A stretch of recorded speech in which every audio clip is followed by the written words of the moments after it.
Good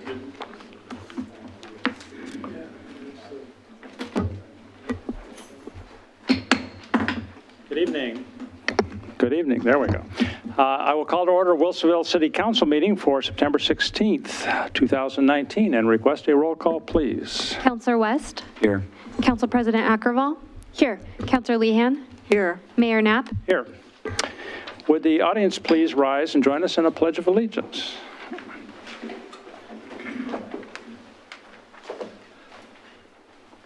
I pledge allegiance to the flag of the United States of America, and to the republic for which it stands, one nation, under God, indivisible, with liberty and justice for all.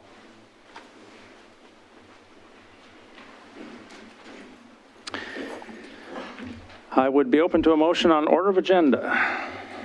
Your Honor, I move to approve the order of agenda. I'll second. Moved and seconded, we approve order of agenda. Copies are available on the counter at the side of the room, should anyone wish to see one. All in favor, please say aye. Aye. Aye, passes 4-0. We have the pleasure this evening of completing our city council back to a full membership, and I am very pleased to be able to welcome Joanne Linville to our meeting this evening. Is our judge somewhere? Oh, he's in the back. There he is. Okay. Please come on forward. And Joanne Linville, if you could please come forward also. We will do the official swearing action to start with, and then we will ask you to join us. Please raise your right hand. Repeat after me. I, Joanne Linville, I, Joanne Linville, the undersigned, having been appointed to the office of Wilsonville City Councilor, having been appointed to the office of City Councilor, on oath depose and say on oath depose and say that I will support the Constitution and laws of the United States that I will support the laws and Constitution of the United States and the state of Oregon, and the state of Oregon, and that I will faithfully perform the duties and that I will faithfully perform the duties of Wilsonville City Councilor, of Wilsonville City Councilor, to which I have been appointed. to which I have been appointed. Congratulations. Thank you.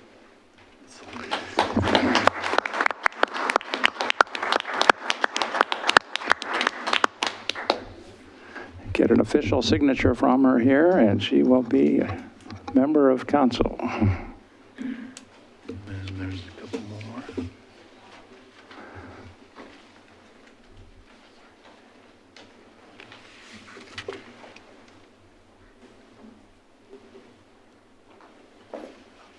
I think there's one more, maybe not. No.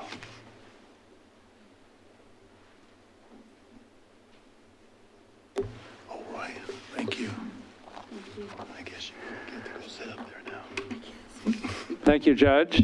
Appreciate it. Councilor Linville, do you want to use that mic there to say anything just for a moment? You may have a chance a little later in the meeting to say a more complete, but if you have a couple of thank yous you want to give or anything? I would. Thank you, Mr. Mayor.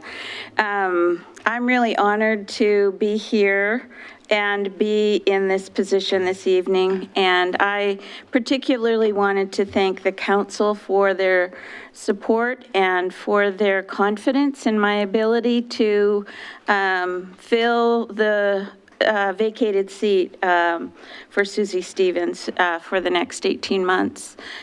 So my thank you to all of you.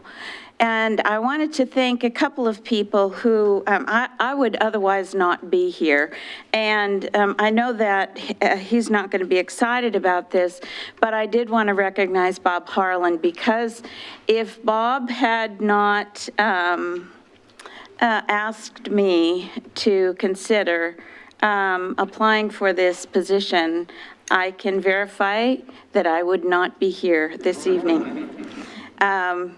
Bob, I think, represented some leadership and neighbors in our community and came forward to me. And so, Bob, you're the real reason that I'm here this evening, so thank you. I also wanted to thank my neighbors and my community because I have gotten nothing but support and encouragement from many people within my Charbonneau community.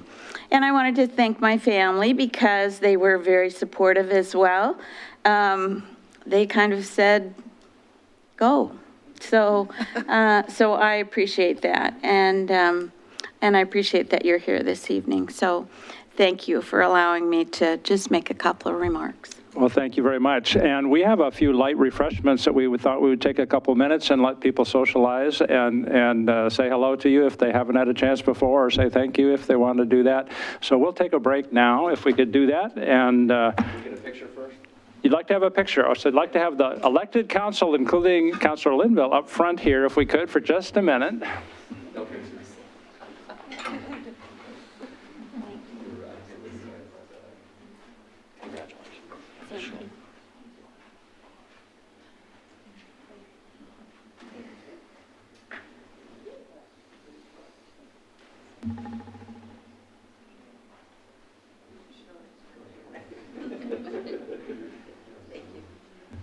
All right. 1, 2, 3. I'm going to take a half dozen or so. So wear those smiles for a while. 1, 2, 3. 1, 2, 3. Okay, thank you. I know, it's so deep, but it works. Refreshments come in.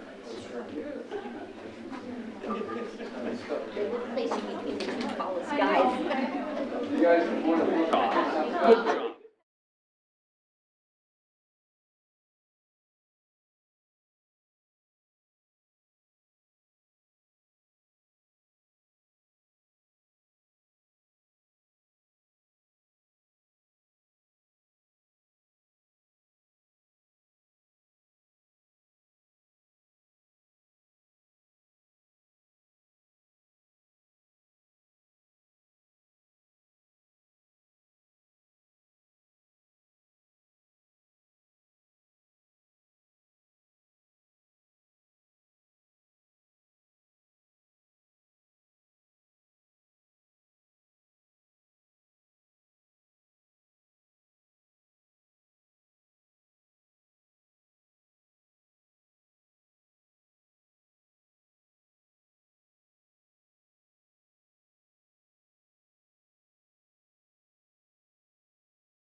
Thank you. We will take business back up here at 7:27. Next item on our agenda is the formal communications, and we have the Multi-City Equity Summit. Ms. Trohat are going to talk to us a little bit about that.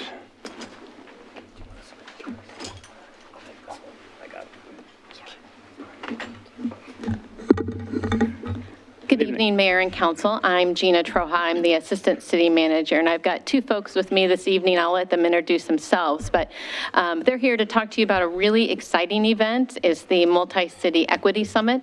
It is in October, on October 19th, and this is an exciting opportunity to let you know about what this event entails, encourage you all to come, or to encourage some of members of the community or your constituents to attend. So with that, I'm going to turn it over. I think David's probably going to kick it off, and if you've got questions, we're happy to answer them. Thank you, Mayor. Thank you, City Councilors. My name is David Sloan-Rollins. I'm the Director of Equity for the Lake Oswego School District. And I'm Willie Poinsett, and I'm the co-founder and president of Respond to Racism in Lake Oswego, and a retired educator. We really appreciate you having us here. I know you've had some questions, and we've been working as a group for many months now trying to put this together. We are working on an inaugural equity summit that is actually encompassing several cities around this region. Lake Oswego has been taking efforts around equity for a number of years now, and I'll have Willie go into a little bit more of what really kickstarted this event here. But we are, come October 19th, which is Saturday, October 19th, over at Lake Oswego High School, we're gonna have our inaugural multi-city summit, equity summit, that actually incorporates both all cities of Lake Oswego, Tigard, Tualatin, Westland, and Wilsonville.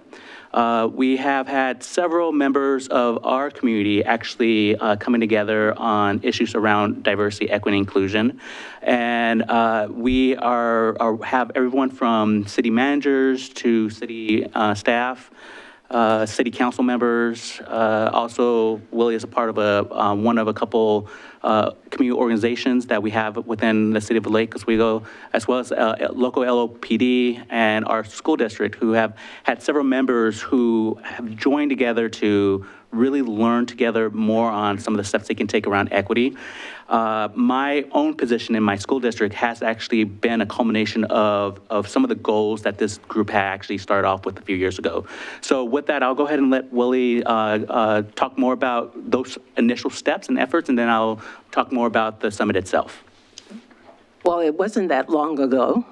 It was actually February of 2018 that 18 of us went down to the Museum of Tolerance in LA.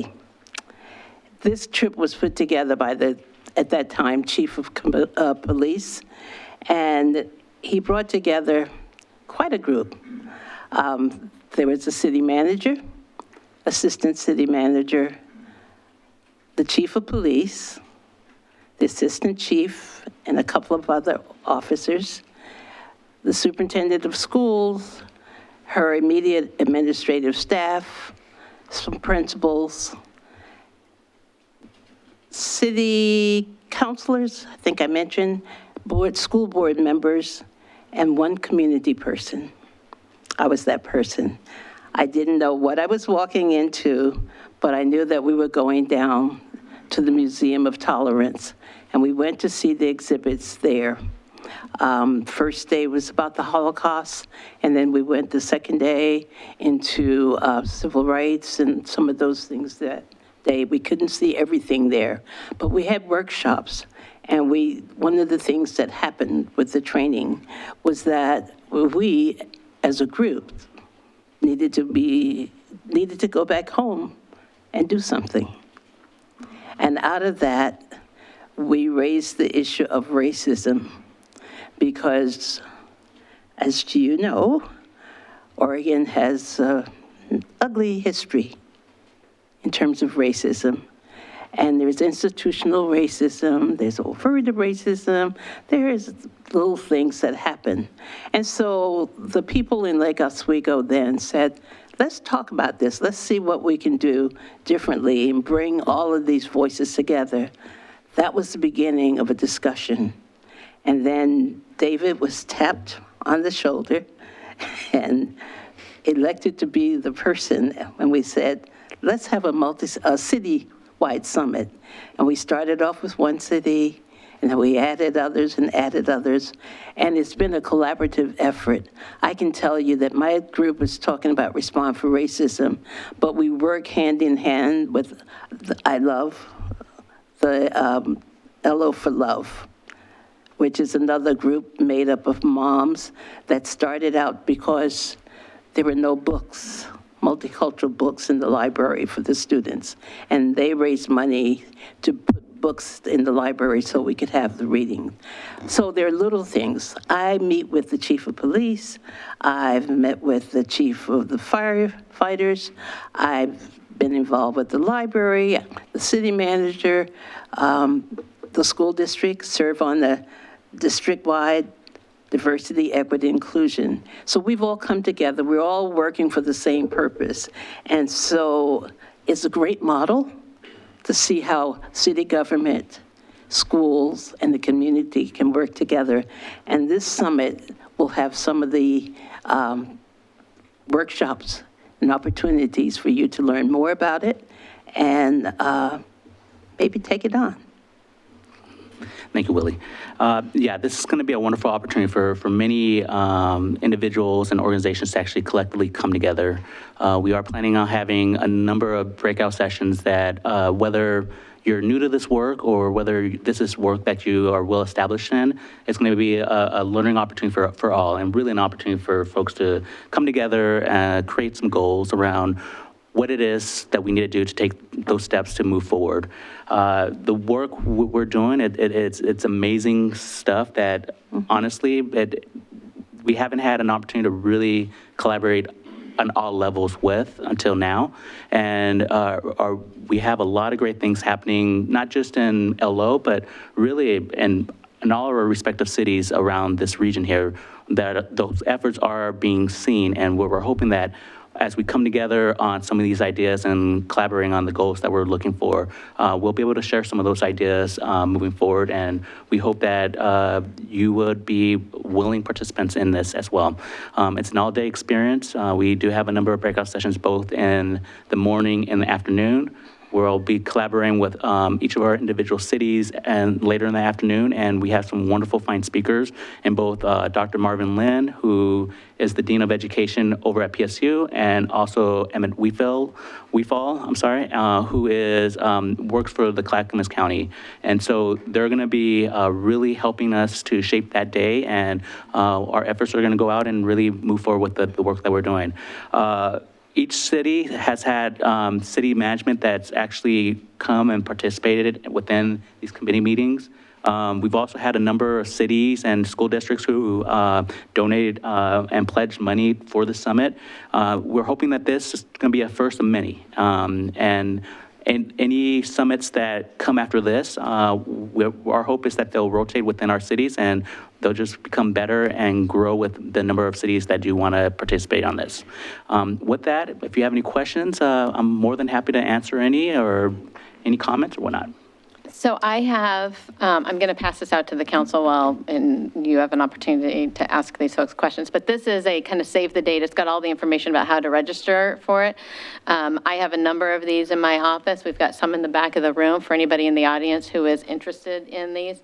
It's got information on the bottom of it. It's got all of the city's logos who are helping sponsor and be part of this summit. So I'll pass those out. Thank you. Has staff entertained having representatives going? Okay. Council, any questions you would like to ask at this point?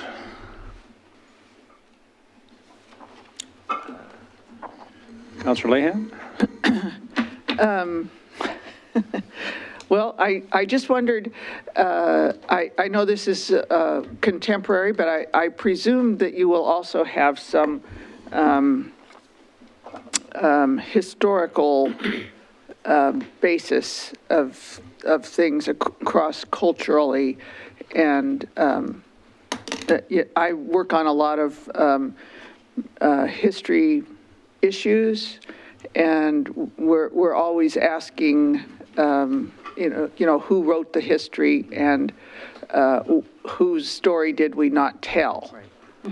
And, or was it told incorrectly, or, anyway. So I'm hoping that will be a part of this, so we'll raise people's awareness to question what is there in history, and also what is not there. Yes, and our hope behind this was to actually highlight, not only, as Willie pointed out, not only present day, and we've seen much to this day of really the efforts that we still need to work on, but looking at our past and seeing how that's actually shaped where we are right now. So we are going to have a session, a couple sessions actually around that historical context, and really about better understanding how we can actually bring those who are invisible out to the forefront there. Right. Okay, thank you. Okay, other questions? All right, Councilor Ackerwell? So on this information card that we were just handed, it lists out some of the breakout sessions Yes. themes. Will participants register in advance for particular breakout sessions, or do you have a sense that there will be enough to accommodate, kind of Right. floating between, or what? So, yeah, what we're asking is that for people, registration is required. We have a certain number of seats that we're kind of sitting with for this year, just to start off with. So it will be really important for people to register. Once they do register, we will be sending out a secondary registration to actually register for the particular sessions that we have. So people will be able to register for any number of sessions that they want to participate in. There are going to be a lot of wonderful sessions, and people are not going to have the opportunity to do them all, but the hope is that there'll be something there for someone to actually participate in and be a part of, and want to be a part of that because it piques their interest. Great, thank you. Anything else? Councilor Linville? I just wanted to congratulate you. I think this is a wonderful way to include community and city governments in your content as well.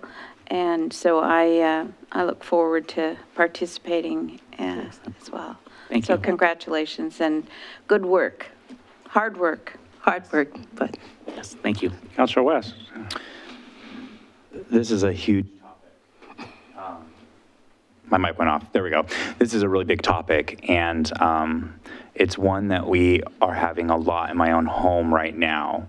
And so my son is 13, 8th grader, child of color, adopted. Is this an appropriate event for me to bring with him to further conversations, or as a community, or where would you find appropriate age? Because I'm now like, who's Frederick Douglass? What did Martin Luther King Jr.'s I Dream of Speech mean? What is the bigger concept around race, color, and modern day with, your history as an African-American child? And so it's a big topic to have with your child. And so I'm in this hunt personally to find resources to further that discussion so he can get the full picture and be really educated on the topic. So I didn't know if this is, like a city kind of more official thing, or is this thing you can say, hey, come with me to this and let's have this conversation. As being an employee of the school district, we are more than happy to broaden our reach to our students. We want them to be, if this is something that piques their own interest, and I hope that there are students that want to immerse themselves around this. This will be appropriate for any level, really, honestly. Having those conversations at home, that's wonderful, and we want to continue furthering those dialogues and conversations with families, with community members, with employees of our cities, and really any of those who are participating within our cities there. And if you feeling like this is something you want your son to be a part of, we surely open that up for you and him as well, and really any families out there that want to be a part of that. And with Respond to Racism, I will tell you, we've done some work with our young people and having the panel and having the adults, the school board and other adults, listen to what the children are saying. Yeah. And they're telling you their experiences, their stories. And I'm hoping that they'll have a chance and be at some of these sessions and share. So I would encourage you. Thank you. bring him. Okay. Okay, well, thank you for bringing the information to us and for the work you're doing, and we'll look forward to a real positive result for your event. Thank you. Okay, thank you very much. Thank you.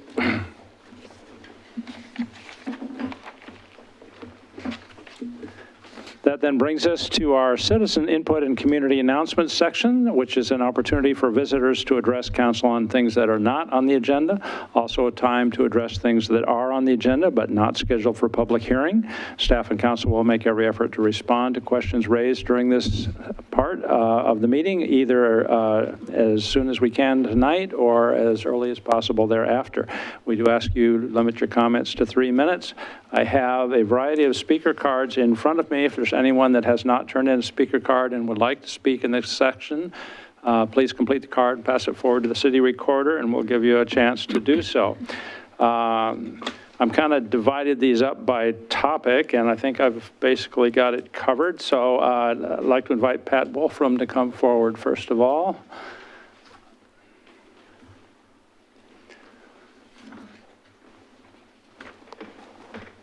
Good evening. Good evening. Thank you, Mayor Knapp and City Council members for having me.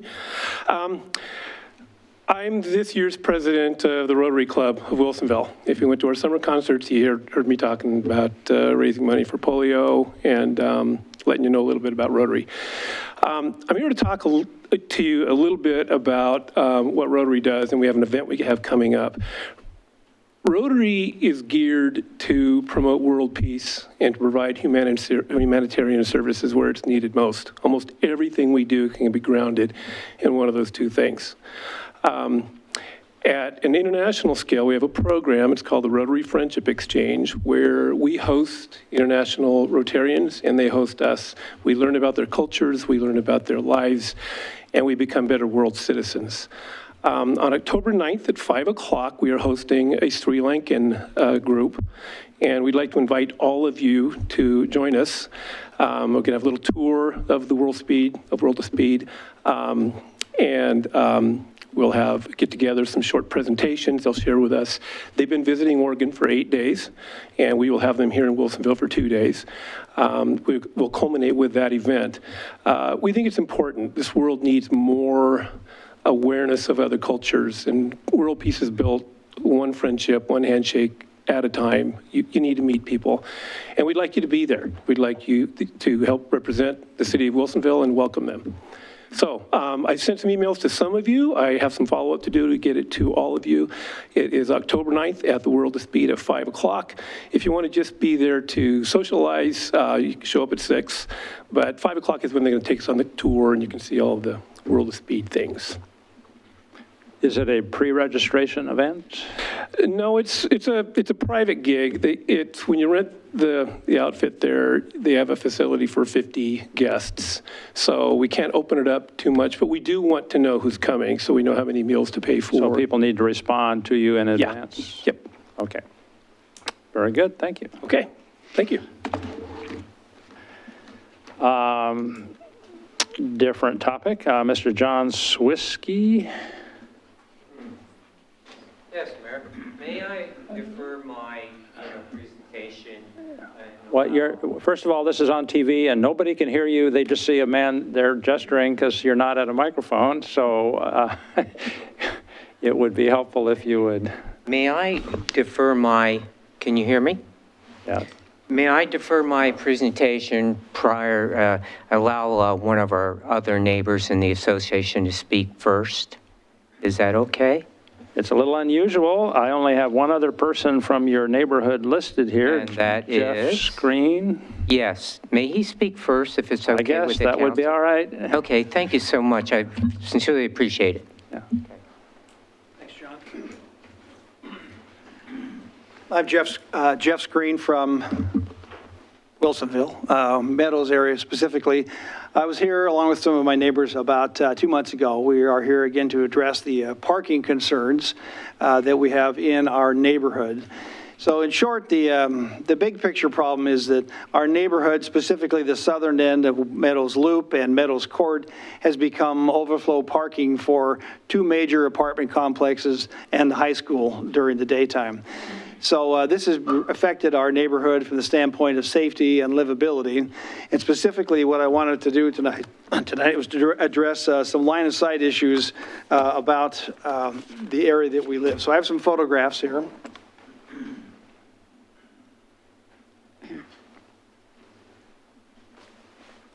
And so I'd like to go through these just in order. There's only a few here, so it shouldn't take but a minute or two. Once you have your packet in hand.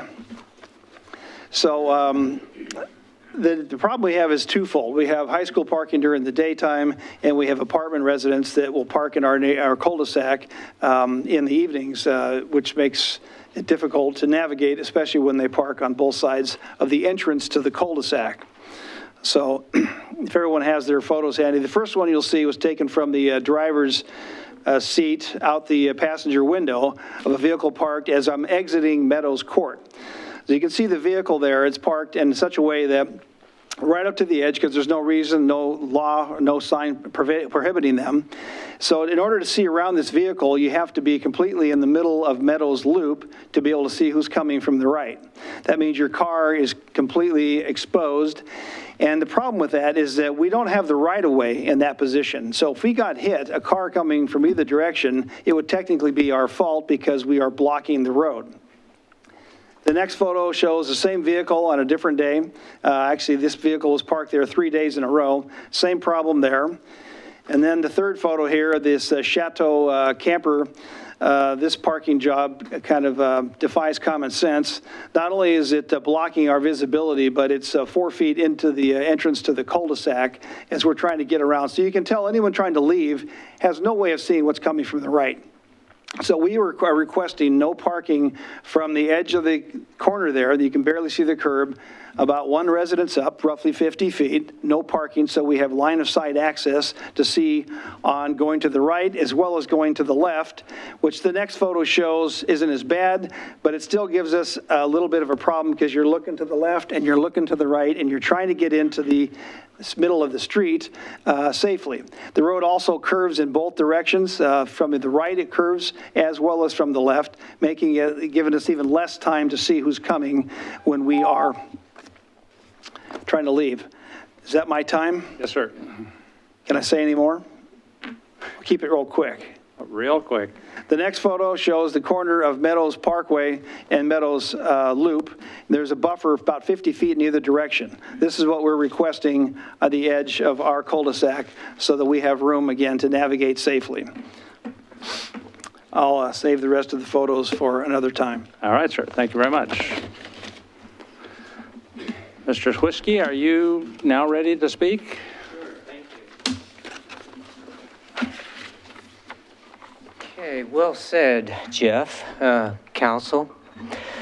What we're talking about is public safety. And we're talking maybe to looking at freeing up, making available space that would enhance the safety of everyone in the community. We have a problem where, you know, you're so many feet from the curb cuts, the ingress, egress from the cul-de-sac.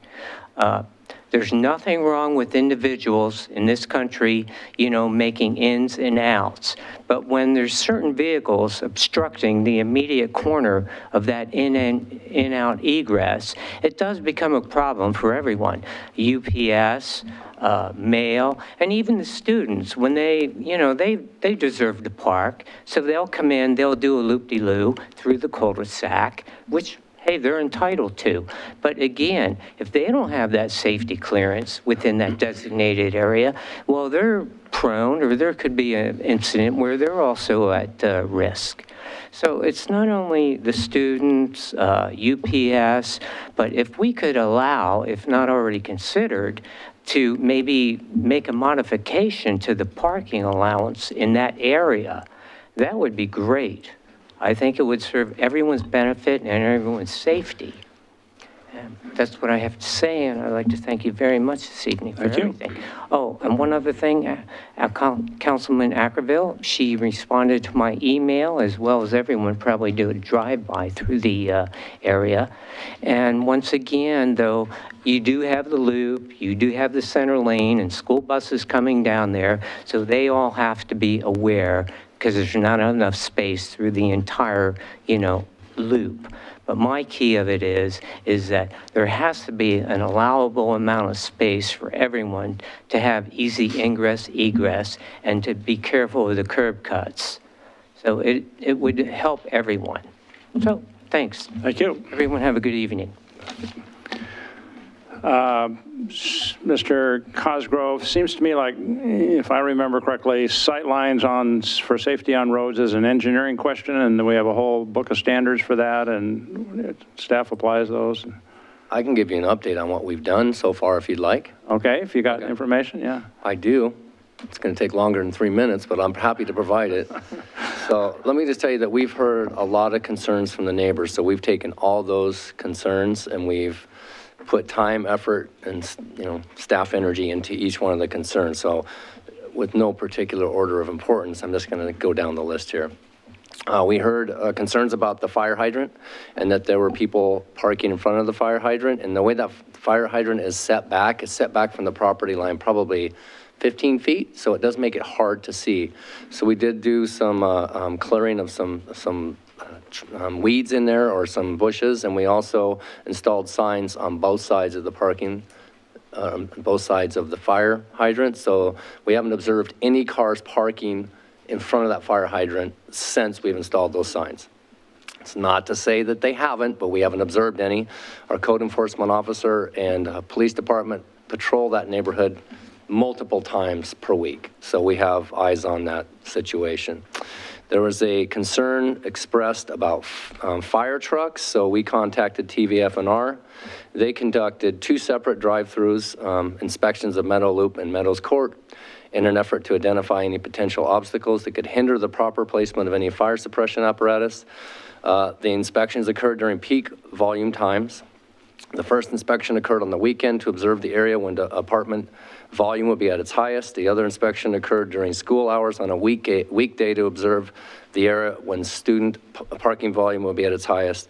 TVF&R concluded after these inspections that while there is a high volume of street parking, the road is sufficient to accommodate emergency apparatus access to the neighborhood without any issues or concerns.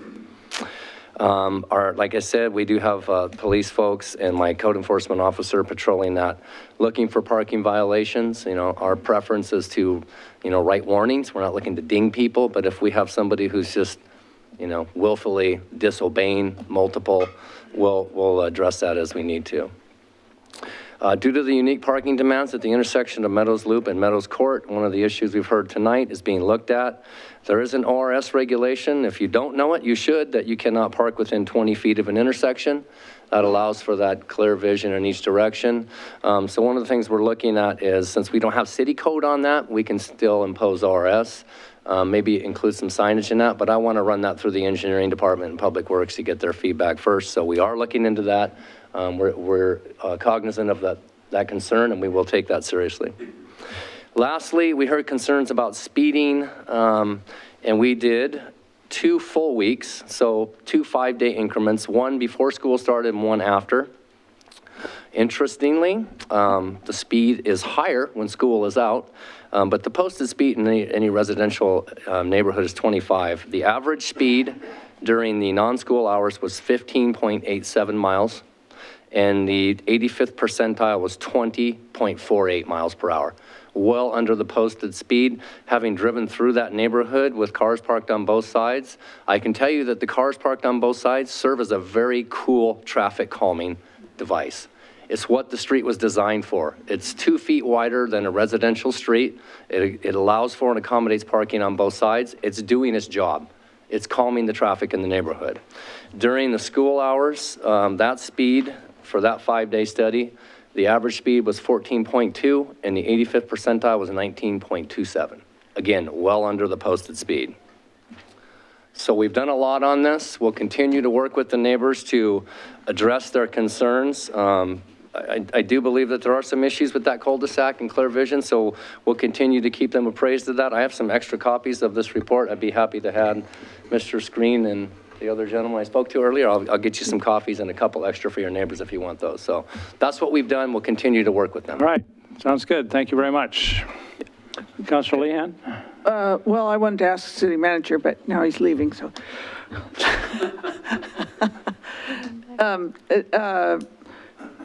What is is there a citywide rule about RV parking on the street?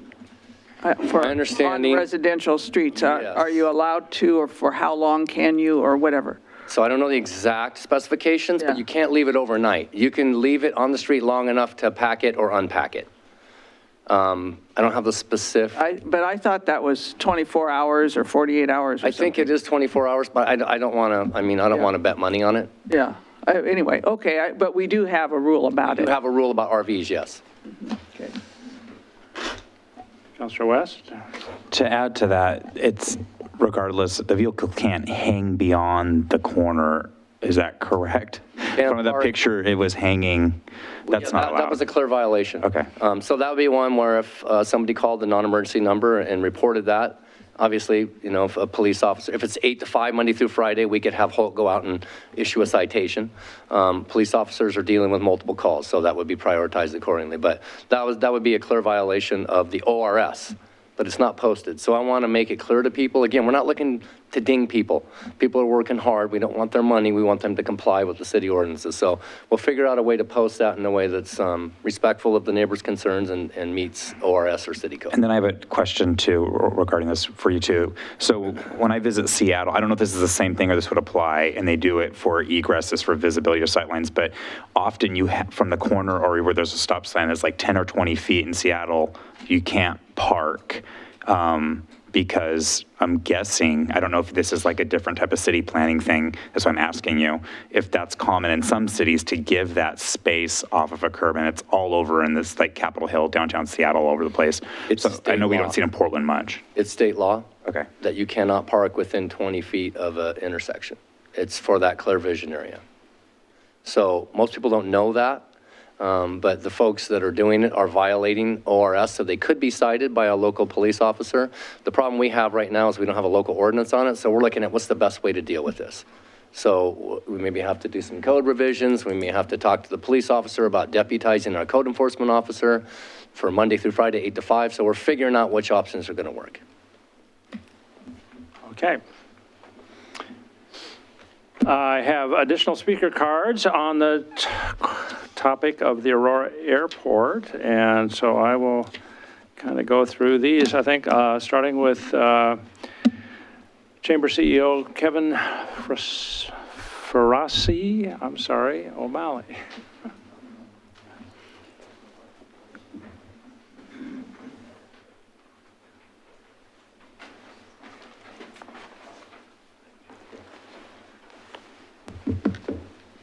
Mr. Mayor, Council President Ackerval, Councilor Lehan, Councilor West, and welcome, Councilor Linville. My name is Kevin Faraci O'Malley, Wilsonville Chambers, 8565 Southwest Salish in Wilsonville. The Wilsonville Chamber is the advocate for our Wilsonville business community. As its CEO, it's been a distinct privilege these past 4 years to address the City Council on many occasions.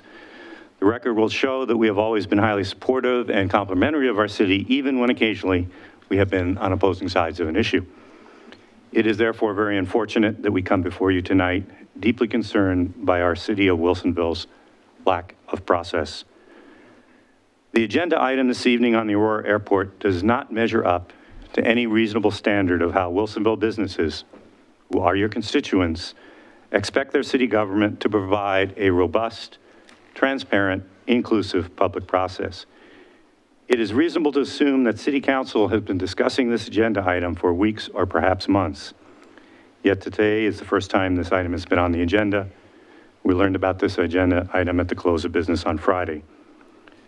Your Wilsonville business community believes it should be able to expect that our City of Wilsonville elected officials will provide a robust, transparent, inclusive public process to vet all important public policy decisions that impact Wilsonville jobs and the economic vitality of Wilsonville businesses. On November 27th, 2018, the city of Wilsonville hosted a public meeting to get community input regarding the Aurora State Airport. It was a standing room only audience, 3-hour meeting plus additional submitted testimony.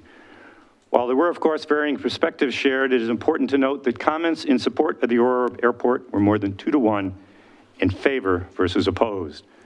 The big takeaway to this November 2018 meeting was that perhaps our city leadership would not continue to historically antagonistic actions toward the airport. Our expectation was that we would now see more positive, even-handed support by the city of Wilsonville for the airport, rather than continued opposition and obstruction. Your business community believes that before City Council takes any position opposing the Aurora Airport, which is an important Wilsonville economic driver of jobs and prosperity, it should first provide a robust, transparent, inclusive public process. Moreover, we would strongly and respectfully ask that the City Council not join Friends of French Prairie's frivolous legal maneuverings. Not only will this cost our city valuable, limited resources of staff time and monies, but it will also pit the city of Wilsonville against vital Wilsonville jobs and Wilsonville businesses. Respectfully.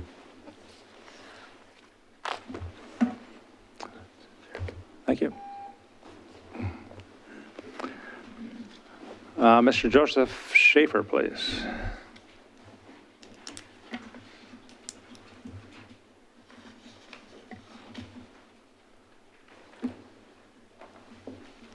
So you're an official in Aurora, I just would like to understand, is that? Yes, thank you, accurate? Mr. Mayor. And you have associates with you this evening? Yes, my name is Joseph Schaefer. I'm Chair of the Planning Commission, and also with me tonight, we have a few city councilors in the back. We have Brian and Tom and Mercedes, and then we also have another Planning Commissioner, Cindy Riley. Would you guys stick your hands up and say hello? Hi there. Thank you very much for the introduction. Welcome. Yes, and thank you for inviting the city of Aurora to your meeting this evening. The city's policy is that geographic expansion of the airport should be preceded by annexation into Aurora, and the city is currently opposing the pending application at Marion County to convert the former church camp on Airport Road to office and aviation uses. Last Tuesday, the City Council decided to oppose the airport master plan as drafted, although that opposition could be transformed into support if the plan was revised. The city will submit extensive written comments and materials for consideration by the Board of Aviation when it adopts findings on how the master plan complies with land use regulations. We know the city of Wilsonville is especially concerned about compliance with statewide Planning Goal 1 on public involvement and Goal 2 on coordinated land use planning. And Aurora shares those concerns. Our comments will also address several other goals. Last Thursday, we received a copy of the new LUBA appeal filed by Friends of French Prairie, and were invited by them to participate in the appeal. The City Council has not yet decided whether, and if so, how, to participate in the LUBA appeal. We will inform you of the decision when it is made, and in the interim, I'm happy to coordinate with your team on these issues. Thank you very much for your interest in our community, and I'd be happy to answer any questions you might have. Thank you. Council, any questions at this point? Not at the moment. Thank you very much. Thank Mr. Wayne Richards. Thank you. Mr. Mayor, City Good evening. Council, Manager. I'm Wayne Richards. I'm the new Civic Affairs Chair out in Charbonneau. Couple things. I've been doing a lot of talking to a lot of people. I spoke at the November 28th meeting, and it wasn't 2-1. I mean, I can't find people that support the airport extension in Charbonneau, and I only talked to about 30 people personally since then. And here's the reasons why. Since I only have 3 minutes, I'm only going to list 10 of them, but there are a lot more. Number one, Rule 1 of the Oregon Land Use Act was violated by not seeking public hearings and input by those most affected, and that would be Wilsonville. It will require the use of exclusive farm use land to extend the runway. This is precious land and the best crop growing land in the world. If you think it's noisy now, wait until you got a bunch of more jets flying over Charbonneau and Wilsonville. There's a high quality, proper weight and length runway 22 miles, nautical miles south in Salem. The Aurora Airport isn't even necessary, but good, I'm glad it's there. I mean, I have nothing against entrepreneurs and people trying to grow business. The airport with regularly leaded fuel rains 450 pounds of lead on Wilsonville and Aurora each year. As you probably know, lead doesn't disappear, it accumulates. There's a reason why we don't use leaded paint in our homes and at our service stations any longer. Lead accumulates every year. More jets means burning more jet fuel. Sulfur is a byproduct of burning jet fuel. Sulfur combined with air and water raining down on us creates, according to the FAA, one of the most toxic exhausts that we face. Airport pollution deaths, air pollution deaths account for 10% of people that pass away from air pollution. That's exhaust from airplanes. There's no municipal oversight for controlling sewage, water, and groundwater. A creek runs right by the airport from the Pudding River, and the airport waste is becoming part of our aquifer. Self-reported numbers to justify their master plan when they know that since the tower has FAA personnel and that they log every takeoff and landing, that their real numbers likely exclude them from an FAA consideration of constrained takeoffs and landings. They somehow worked, and I was a pilot in Vietnam, so I can say this, they somehow worked out some kind of permanent waiver for the Bombardier Global Express. And if I was a pilot, would I land where my airplane fully loaded was 5,000 pounds too heavy for that airport out there? You got to be crazy if you're a pilot. That's irresponsible to do that. And that runway is 1,100 feet too short to take off in a fully loaded Bombardier. But they've allowed a permanent waiver. It's unimaginable. Consider surface roads in my last 5 seconds. Imagine you think I-5 is a parking lot right now. Extend that airport and get the businesses going out there. All that we're asking for is a withdrawal of the current ODA application and develop an inclusive IGA that includes the communities that are affected by this airport extension. Thank you for your attention. Thank you very much. Mr. Tony Hebling, please.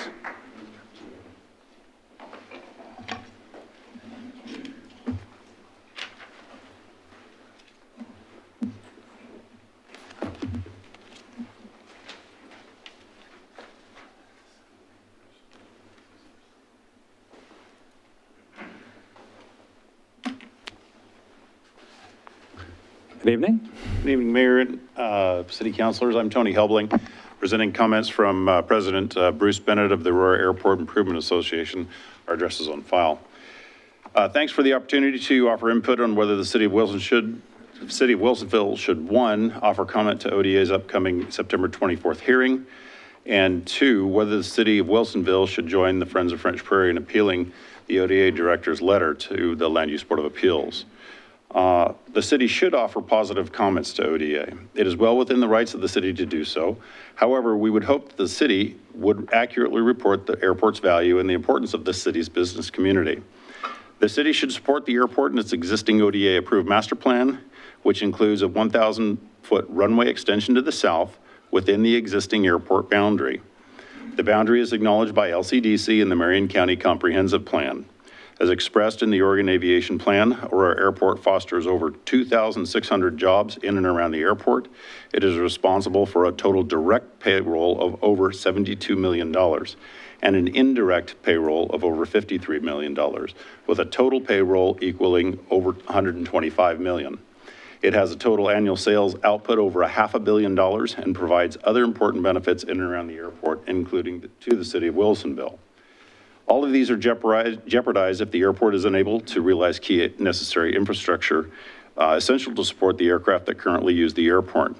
The state of Oregon and the FAA approved the southerly runway extension is such necessary infrastructure improvement. To respond to recent hyperbole, Aurora Airport has no plan to be and is incapable of being a UPS or a FedEx hub or a hub for larger aircraft, including that it can in no way support aircraft like 737s or larger, with or without the runway extension. Basically, the city should join us in supporting the airport. The city should not join Friends of French Prairie's LUBA appeal. We strongly oppose the city joining the Friends of French Prairie's appealing of the ODA director's August 21st letter. The LUBA appeal is frivolous and is designed to harass. The city should not expose itself to starting a precedent. This LUBA appeal is part of an ongoing inappropriate narrative that if a multi-year long public process results in a decision that certain factions don't like, that it is permission to claim that the process is flawed and to justify constant collateral attacks. As I spoke before, the airport is and continues to be a great neighbor to the city. Wilsonville residents work and depend on the airport. The airport is home to many businesses that are integral to the fabric of the community and who carry out critical tasks. The safe operation of the airport as envisioned in the current master plan is vital to the job base, economic development, and public safety of Wilsonville and surrounding areas. Further obstruction from the city will delay needed safety improvement. The city's leadership's antagonism toward the airport is not reflective of the opinions and views shared by Wilsonville residents.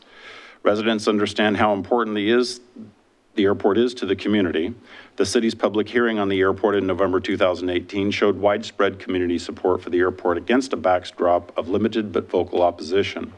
We would respectfully ask that the city not expend taxpayer resources to join a frivolous legal proceeding that the residents do not support. The public process by which these two decisions are being made does not allow for adequate community feedback. The short notice of this meeting appears designed to support a predetermined outcome by limiting the ability of citizens, particularly those supportive of the airport, to be informed and be given adequate opportunity to express their views on these two issues. Again, Aurora Airport Improvement Association supports the right of the city to offer comment at upcoming ODA proceedings and hopes that commentary will be positive. AAIA does not support the expenditure of taxpayer resources to join airport opponents in frivolous legal proceedings that are designed to forestall needed safety improvements at an airport that is vital to the community and is supported by the community. Sincerely, Bruce Bennett, President, Aurora Airport Improvement Association. Thank you very much. Mr. Eric Holm.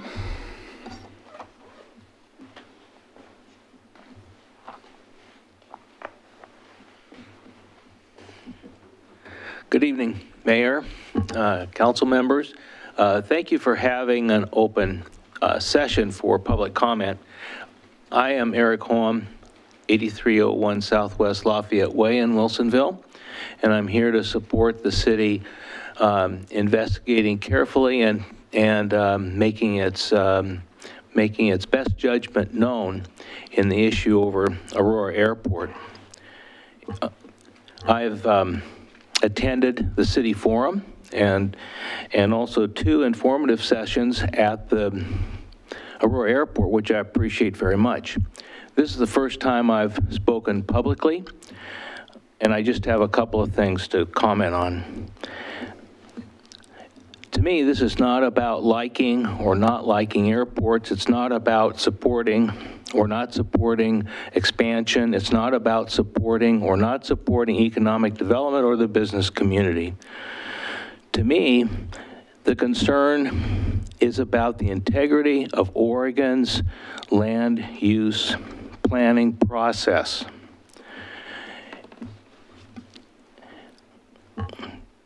Thinking about the land use process reminds me of my father. He had a small business outside of McMinnville, Oregon, and it was next to railroad tracks.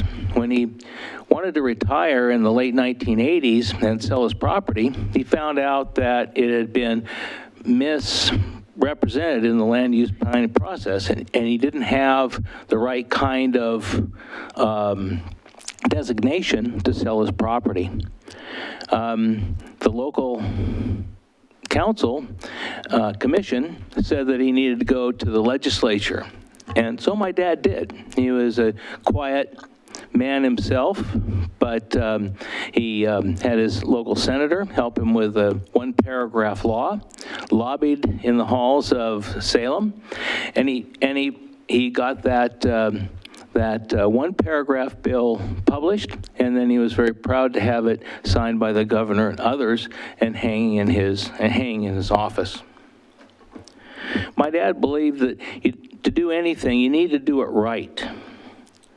He would never ask for special favors. He would never ask for shortcuts. In his business, he hated a rush job.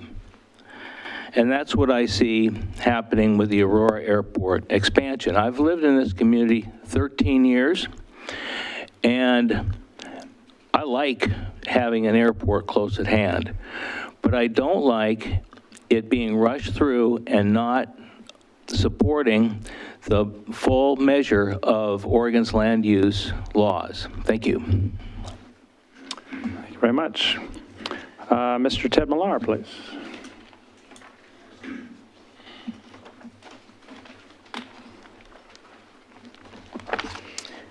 Mr. Mayor and Council. Good evening. My name's Ted Millar. I own a house in Charbonneau, and unlike some of them have said, there are over 100 pilots that I'm aware of that live in Charbonneau and support the airport. I have been a strong supporter of the city of Wilsonville since 1958. I had my headquarters here in Wilsonville until I moved them to the airport. And I was involved for many years in the airport planning process for the master plan, along with several of the members of the city of Wilsonville, the city council, and Clackamas County.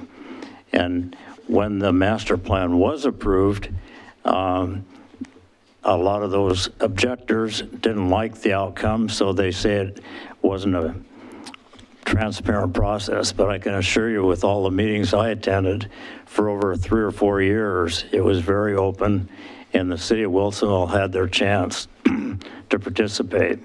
We strongly oppose the city joining the Friends of French Prairie in appealing the ODA director's August 21st letter to LUBA for the following reasons.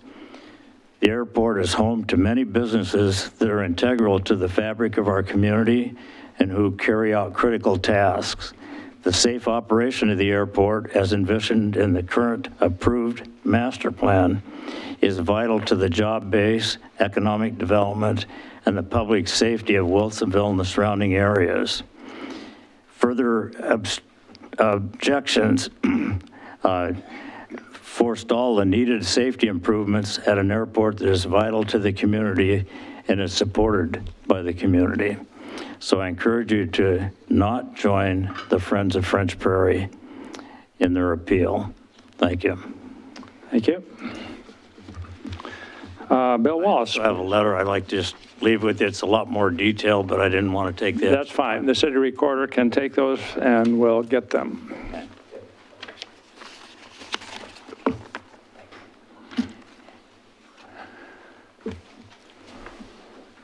Hello, Mayor Knapp.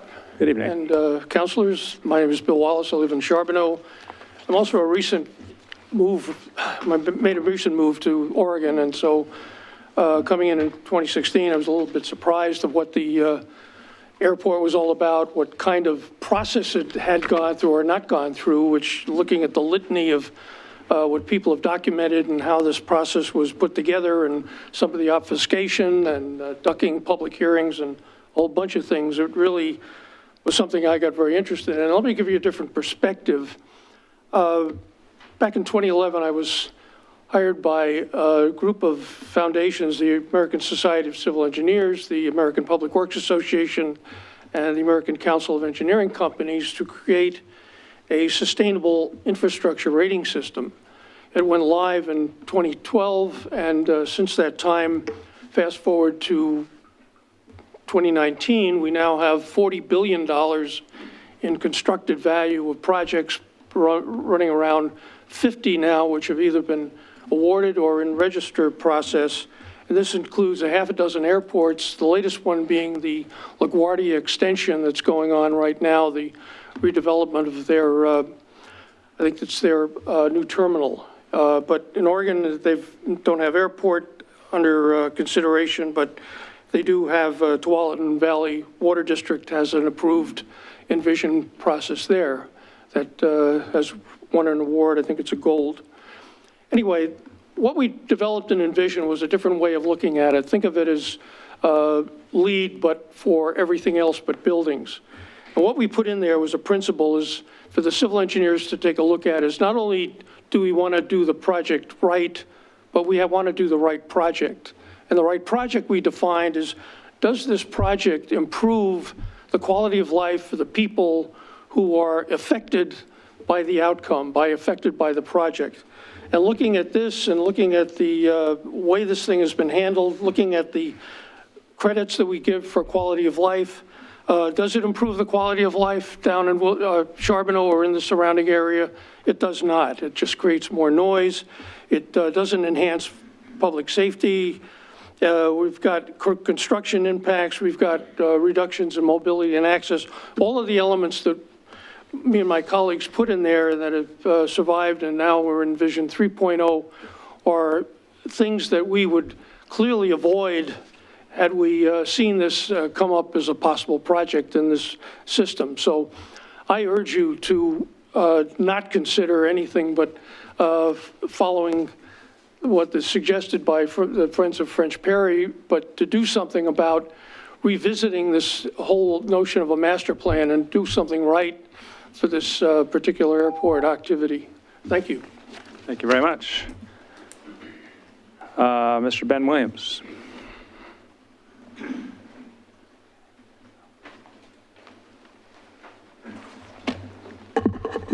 Good evening, Mayor and councilors. Thank you for the opportunity to speak this evening. You've already heard a lot of information on a number of different subjects or aspects relative to the Aurora Airport. Let me go on the record to say at the outset, neither I personally nor Friends of French Prairie are opposed to the Aurora Airport, are opposed to aviation, or anything related to it. We are not opposed to Wilsonville employees that work there. We're not opposed to any of the economic dynamics. It's obvious that it's an economic engine. What we are opposed to is inappropriate expansion or inappropriate growth. And as you heard Eric Holmes say a few minutes ago, growth and the processes that lead to that growth that are not consistent with or in fact are in violation of Oregon land use laws. The two things I want to pull out from all the subjects, because this is probably the longest lasting contentious subject in the immediate neighborhood. It's been going on for over 10 years. The result being the so-called 2012 Aurora Master Plan. There are two significant tracks that haven't been addressed. One is the detail of the land use system, laws and regulations and compliance there too. And the other is the data in the master plan. You need to understand that the data in the master plan is what is presented to the FAA so that the FAA says yes and is willing to fund the expansion. That's your tax dollars at work. It's the FAA saying yes. And there's some new information which is rather revelatory. So the air traffic control tower went live in 2015. We did not oppose the air traffic control tower because it enhanced safety of the existing airport. But what comes as a result of having an air traffic control tower is that all the flights are counted. So there's actual data for 2016, 2017, and 2018 about the number of operations that actually occurred at the Aurora Airport. For 2018, the projected operations in the Aurora Airport Master Plan, to give you one example, were over 98,000. The actual were 63,000. So this data has been available for 3 years, and there's been no effort by the Department of Aviation to update the projections in the master plan, which go to the FAA to seek approval to pay for the airport, the runway expansion, I should say. That extends into the constrained operations. The biggest point of contention around constrained operations was a survey. The most recent study done by the Department of Aviation was another survey, which is fraught with problems. The land use issues are detailed in our LUBA appeal. I presume you've seen those, so I won't burden you with all of those. But the fact is that the Department of Aviation was under state agency coordinating agreement requirements at the time. They met almost none of those. They need to have you wrap it up, sir. I will. Thank you, Mayor. And they were under related administrative rules, and they complied with almost none of those. So if you think about those two things, we've got a master plan that is slanted, it's full of misrepresentation to seek approval and funding, and we have a 9-year-long process now, much of which is not consistent with state land use laws. Thank you. Thank you. That completes all the speaker cards I've received. Is there anyone else that wishes to speak on this topic or any other topic? All right, I'm not seeing any, so we will call that completed on our citizen input for tonight. The topic of the Aurora Airport Master Plan is on the agenda as the next thing on our agenda for discussion. We did talk about it a little bit during work session. I want to make a couple observations, and those observations are these. There are both advantages and disadvantages to the airport.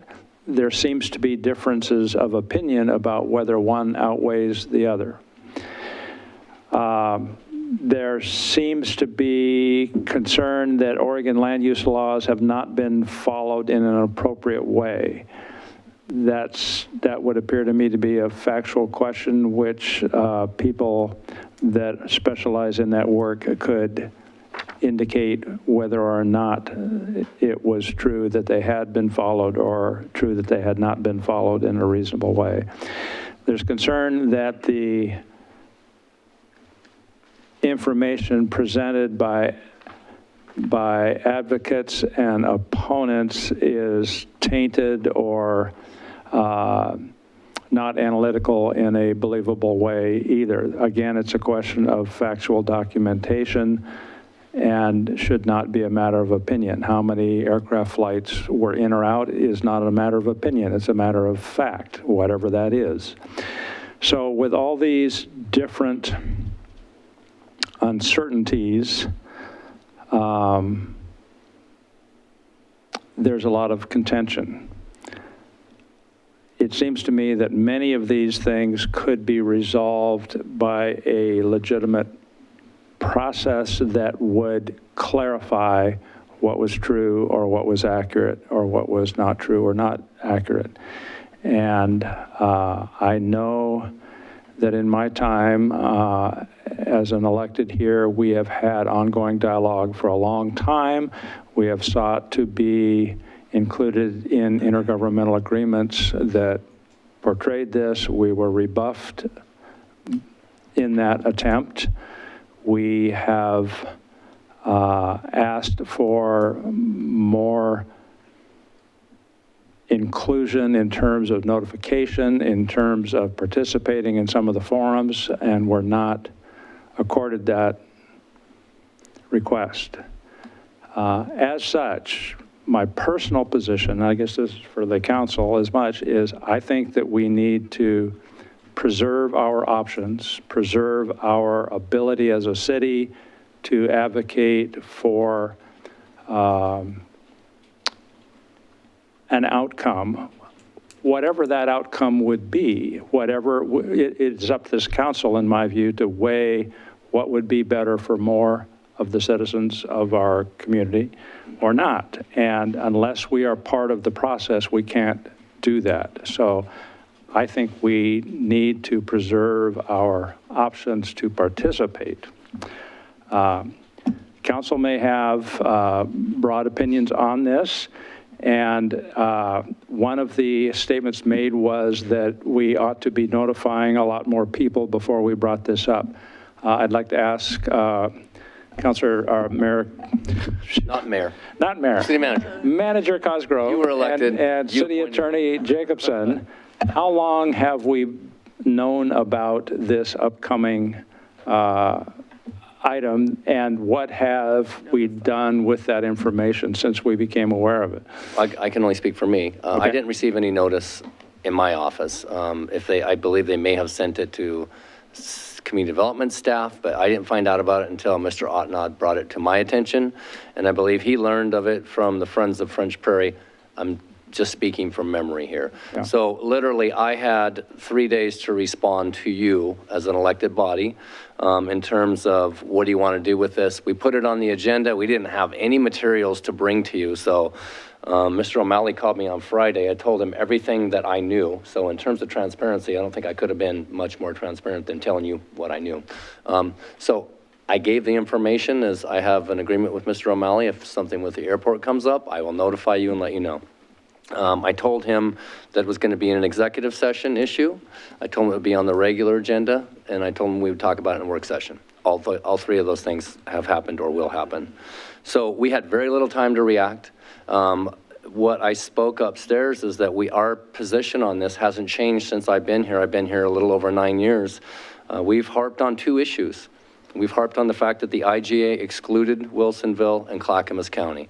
That was a conscious choice, I believe, on the part of the people that were making those decisions. And that's something that we have viewed as not fair to the city or to Clackamas County, because there are transportation impacts anytime you do urban level stuff in rural ag lands. The second issue is the issue of the Aurora State Master Plan. I think that there are legitimate concerns with that. I'm no subject matter expert on this, but I have immersed myself in it, and I do view this as something that I believe that there were some violations of Goal 1. And Goal 1 is there for a reason. It's the #1 goal because it's about public process. Oregon values public process, and I think that they did not do that in the proper way, and that's been the role of council to make that decision. So those are the only two issues. The city's been very consistent on what it is we've objected to. Now, the issue with the Friends of French Prairie, you talked about a little bit in executive session, and your city attorney will address that issue in terms of what your options are. My only issue is whether or not you want us to respond in writing to the hearing that's coming up at the end of September. So I'm happy to take your direction on that issue, whatever that direction may be. Okay, Ms. Jacobson, can you help us understand the options here and the timetables and the limitations? Well, unfortunately, we didn't have much time on this. The French Prairie appeal, LUBA appeal was filed. We received a copy of it, I believe the day after it was filed. It was filed on September 10. And if you are going to, and on that same day, we were asked to intervene. And it's really an appeal about process, about, what happened in the way the master plan was enacted and what did or did not happen. And unfortunately, when a motion is filed with LUBA, you have a very short period of time in which to determine whether or not you want to intervene, which is why we brought it up on short notice to council, because it's not something that I would ever work on or say, yes, we'll do without having this council give me direction. Do you want to be in this or not? And in terms of what if filing a motion to intervene entails, it's a very short one-page document or two-page document, and you don't necessarily get into any arguments. You just say, we want to be involved in this case. And you're not necessarily picking a side you certainly can. You can intervene by just signing off on the other party's brief. You can submit your own brief, or you can file the motion to intervene, and upon further reflection, you can opt out. So the only question is, you have a very short window of time, and this council meeting was the only one before our time frame expires to decide whether we want to file that initial notice. Filing that initial notice does not commit you to any argument. But that's why it's short notice. Right. And then there's the secondary question of the ODA meeting. Yeah, so just to give you, again, we don't set when the ODA decides to do what they're going to do. I was privy to a letter that I think Friends of French Prairie had sent to the executive director of the ODA, where she said there were some process errors, so they weren't moving forward. And then 2 or 3 days later, she came out with a letter saying that the ODA master plan is valid. So then they announced this public hearing process. So the public comment session is Tuesday, September 21st, 3 to 5 p.m. at the Salem Airport. Our written testimony has to be submitted by Friday, October 4th, if you wish to do so. And then there is a hearing in Sun River on Halloween, October 31st. So if you wish for us to be involved in some of that, all of it, or none of it, this is your opportunity to tell us. Okay, so filing a motion would not necessarily be taking a side. It was saying we want to preserve a position to be part of future. Right. The motion that is filed does not have to take a side. It just has to say that we're a party of interest. Okay. That's different than submitting testimony on the airport. Those are two separate issues. If we don't submit testimony, we won't have standing, as I understand it from a legal standpoint. So if you don't do testimony, you won't have standing, possibly. Correct. So you wouldn't So need to do so the idea of preserving our ability to participate in the future would require that we preserve or try to document our standing. If you wish to proceed along the legal lines, you need to submit written testimony on the master plan. If you don't wish to, and you don't want to take a position, you don't have to do either, obviously. Okay. So you can do nothing. You can submit testimony and not do a motion to intervene, or you can do both of those things. Okay. So, Councilor Lehan. So are we looking for 2 motions, one on the question of intervening and one on the question of testimony? I would prefer that from my perspective, and I wish that you would take the testimony one first, because if you say no to that, you don't need to do the second. Okay. Well, then I will move that, that we indeed testify, that we prepare testimony for submission on, whenever, is it September 24th or October 3rd? Whenever this testimony is due. Can I also make that, that it's signed by the city manager so that we don't have to worry about any deadlines missing? Okay. Yeah. Thank you. On that the city manager would do on behalf of us. That is consistent with the city's previous positions, pretty much outlined in this document that we were presented at work session, which ask for the inclusion of the city, which has been denied for a long time in all of the airport communications, and also for the inclusion of Clackamas County in the IGA, along with the city of Wilsonville. And also that we have spoken on behalf of 2 state agencies that are important to this issue, the Department of Agriculture and ODOT. And state our general concerns, which are mostly land use related. But pretty much as is outlined there, that would be the nature of my motion. It would be to do testimony along those lines. Okay, and consistent with the letter that the city has already sent? Yes. Okay. And for the public's benefit, that letter did what? The prior letter? The prior letter just basically restated what Councilor Lehan has already stated. Okay. So that was a motion? Yes, I said I move. I started that out. Is there a second to the motion?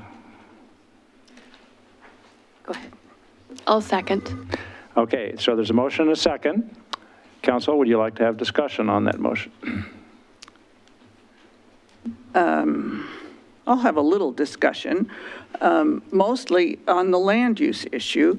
I would thank the city of Aurora for coming forward and particularly understanding that the city of Aurora has very limited staff support.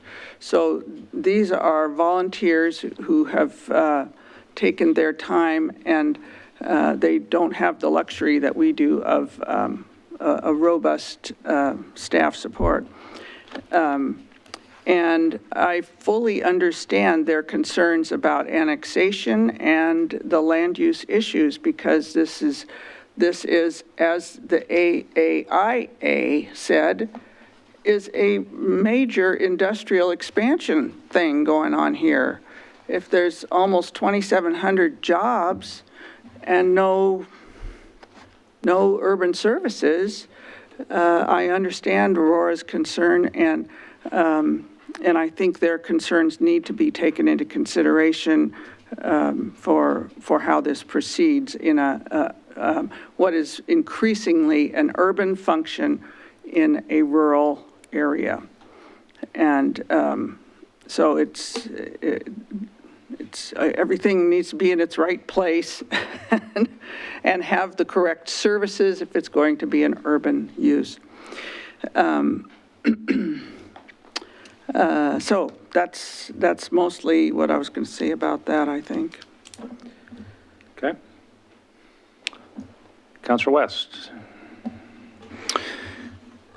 I really appreciate hearing from a wide swath of the community tonight, and you guys staying to hear us deliberate about this. I appreciate that. I think there are really amazing and good men and women on each side of this issue, and I have respect for those people that have made this something that they wanted to champion on both sides.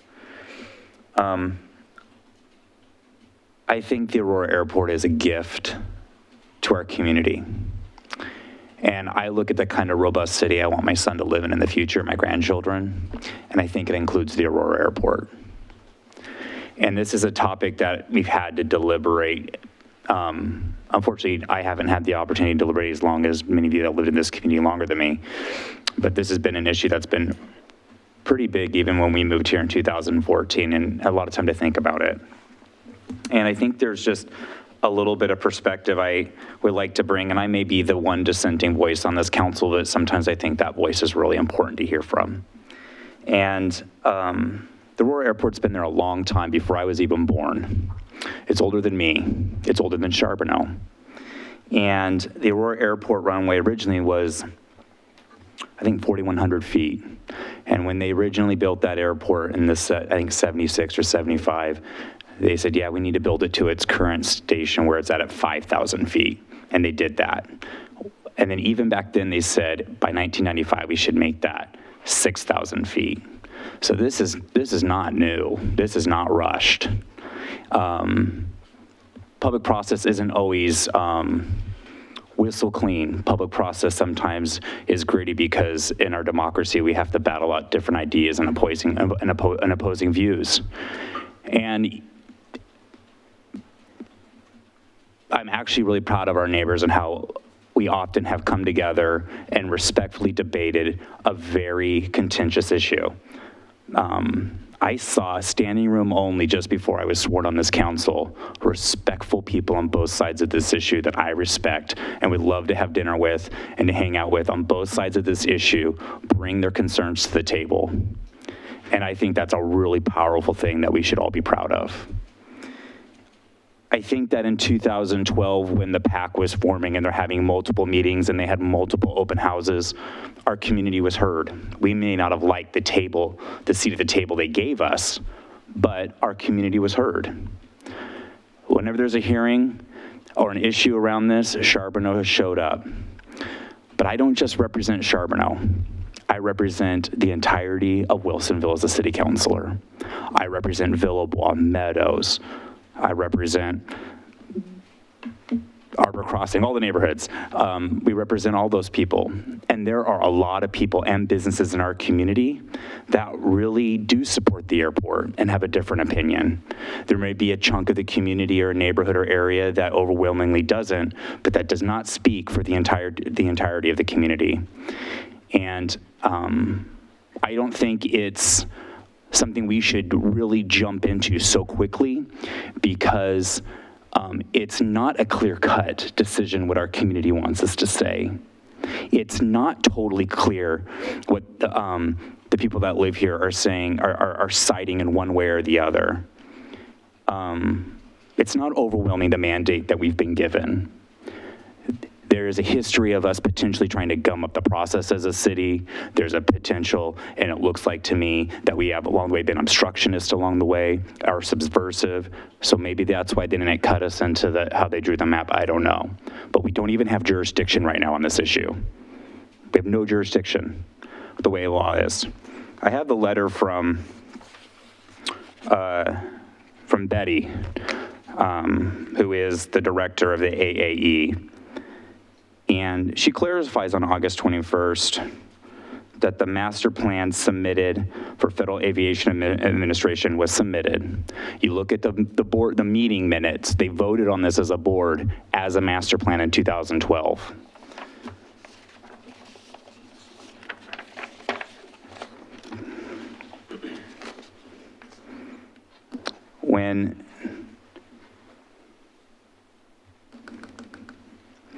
When we look at what's going to be a benefit to our community, and this affects not just Wilsonville, but the entire state and region. We have 10% of Oregon taxpayer funds and 90% FAA funds to pay for the expansion of this airport. That economic benefit to future generations and to a robust future Wilsonville is something I'm excited to support. And I might be the only one up here willing to do it, but there's a lot of people in the community who believe exactly like I do. And I think we should survey our businesses. I think we should hear a more broad voice. I will not be pushed into having to make a decision quickly on this, and before I hear from everybody on whether or not we're joining a lawsuit or not joining it. I encourage everybody to testify and engage in the public process. Go to Salem on September 24th. Go out to Sun River on Halloween. Make your process known. And I want it to be clear also that these meetings are held all over the state. It was just held in Joseph, it was held in Bend, it's been held in Aurora. They're held all over the state. So this is just where the next meeting is, but I would encourage you to continue to let your voice be heard. I'm letting my voice be heard, and I encourage you to do the same thing. And we all have that right. And with that said, that's kind of where I stand on it. I wish that we would be a little more judicious, and I don't think we're in a position to take sides right now, and that's my opinion. Thank you. Councilor Linville. Well, I also want to thank all of the citizens who have come forward and provided testimony, at least their comments here tonight. I have spent quite a bit of time delving into reams of information as it relates to the airport. I have read the 2012 master plan. It's a thick document, enough to put a person to sleep, I think, if you're so inclined. And I have read documents that date back to 2011. I will not by any means say that I have the experience that this council has in terms of dealing with this issue from a public policy perspective. There is no way, sitting down for the very first evening of my tenure, that I can do that. I am struggling a little bit with the opposition to looking at updating a plan that is now 7 years old, and why there's so much resistance to that, I don't understand. But I do not have the ability to at least state whether the plan is current or not. I know that this council has dealt with this issue over a long period of time, that there has been previous testimony, and frankly, I have not heard anything from the council tonight that would lead me to not support what the position has been of the council in the past. So at this point, that's where I am landing, given my 3 hours or 2 hours into my council position. But I do want to make it clear that I also value that airport. And going through a transparent public process should only provide the kind of reinforcement and information that would lead our community to support that airport further. I don't want to go on record of being an obstructionist, of not being in support of the airport, because I truly am. And should the public process, a transparent public process happen and a different outcome come, or a reinforcement of the current outcome in the plan, I've said this before to my colleagues, that I would support what the decision would be made in that public process. So, and those are my comments. Thank you. Councilor Akkerval. Thank you. I agree with many of the comments that our new Councilor Linville has just made. It only feels like 2 or 3 hours into your tenure. I think you were just sworn in less than 2 hours ago, but yeah. Could have been 8. There we go. This is a big, and it's a serious, and it's a long issue. I've been in Wilsonville now for 10 years. And I do not know all of the information about the 10-year history. But what I do know from my time sitting here is there has been requests to be notified of different happenings, and we have not had those fulfilled. And that's, I think that speaks to what everybody is talking about tonight, that they want to be heard, they want to be part of the process. And what I see is our testimony and our activity in this at this time is the way that we can continue to be heard and to be part of the process and to have dialogue occur. If we don't take action, then that will essentially seal us out of being able to continue to be active on this issue. So that's why I would support the motion that Councilor Lehan made. We've had a lot of discussion about the airport specifically here, but I think that if we go back to the motion, the comments that you made, it's really about the process around this. So does that give you direction? And get a vote. Yeah, okay, I don't know. Okay, Councilor Lehan, additional? Yeah, I just wanted to clarify that, yes, I have lived with this airport pretty much my whole life. I grew up here. The airport was here before I was born. And I have never opposed the airport the way it was, which is a rural airport for small aircraft. And in fact, when we were farming, and as a city, we've always supported the airport in that capacity, and Columbia Helicopters, we supported the tower. When my family was farming in Filberts, we would hire helicopters out of there to, blow those nuts off the trees if the weather was going to turn and we need them down now.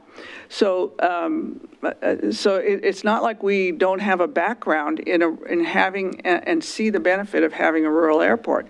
But if it's going to change to be a big airport, bringing in big jets or much larger jets than currently are there, and more importantly, it's going to create impacts around, which anything that has 3,000, well, 2,500, whatever, employees is going to do. They have to ameliorate those impacts for the traffic, for sewer and water and storm runoff and all the things that every other industry in the city of Wilsonville is required to do. They have to take into account those system impacts, and that's only fair for all of our businesses, not just some. And but it's not a matter of being anti-airport, because the rural airport has been a benefit to us for many decades. So just wanted to say that.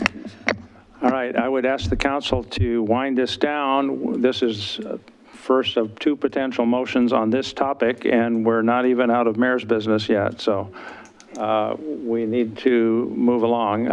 If we could please, Councilor West, you need additional time? Yeah, just quick.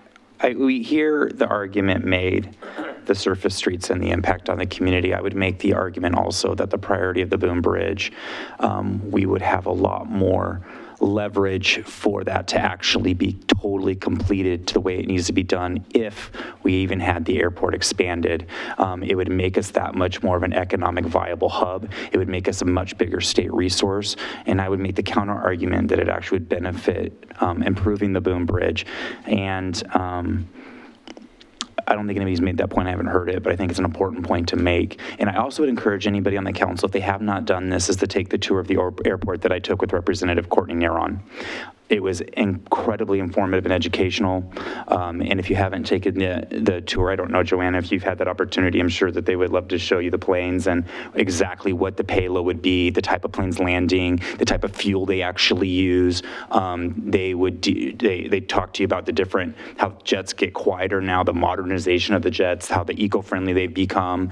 And I do just encourage, as we move forward on this issue, that we take that opportunity to see firsthand the airport and get that experience. It was a very valuable knowledge for me. Okay, I've heard everybody speak. I would like to add a couple of comments. I don't believe that following the rules should be optional. If you believe the outcome is a benefit, you shouldn't have to follow the rules because the benefit's there. So I don't think that's how it works. I think we all follow the rules, and if there really is that much benefit, that will come out during the process. And it worries me when people try to sidestep and not follow the process and not follow the rules because the benefits are going to be great, Well, if the benefits are going to be great, that should prove itself out in the process. And that's why I get worried when we're sidestepping process or keeping voices down or excluding cities or excluding counties or, not being transparent about where our numbers are coming from or how they're calculated or whether the data is up to date that stuff all needs to be on the table so that we can have a legitimate conversation and the analytics will speak for themselves and not be something that is undocumented. So that's how I feel about it. I do believe our community should preserve its ability to participate in this discussion going forward. And to me, that says that we need to take the action that is contained in the motion. So at this point, I'm going to call for a vote on the motion as made. I can't repeat it all. It's in the record. All in favor, please say aye. Aye. Aye. Opposed? Abstain? Nay. No. Abstain? Or did you vote? I voted. You voted yes? Aye? Okay, all right, I wasn't sure I heard. All right, so then there are 4 in favor, 1 opposed, no abstentions at this point. That then raises the question of, does this body wish to take an action with regard to the filed legal action as to the choices are to file a motion to preserve our ability in the future on that, or to, what's the legal wording? To endorse, that's not the right word. So we've been asked to intervene, and so the Aluba appeal is a very narrow issue. It's a very limited land use issue. There's 2 letters that came from the new ODA director. First letter came, I believe, on October 24th, and it was in response to a public records request from the attorney for Friends of French Prairie. And at that point, she stated that the Aurora, the question was, has a draft master plan been submitted to the State Board of Aviation for adoption? And the response was no. And so then there was newspaper articles on that. Subsequent to that, on August 21, she sent a clarifying letter saying, yes, actually it was. And so the litigation is for, to have them produce a record and get to the bottom of what process has or has not happened. If we did a motion to, we could sit on, we don't have to do anything. We can watch and see what happens.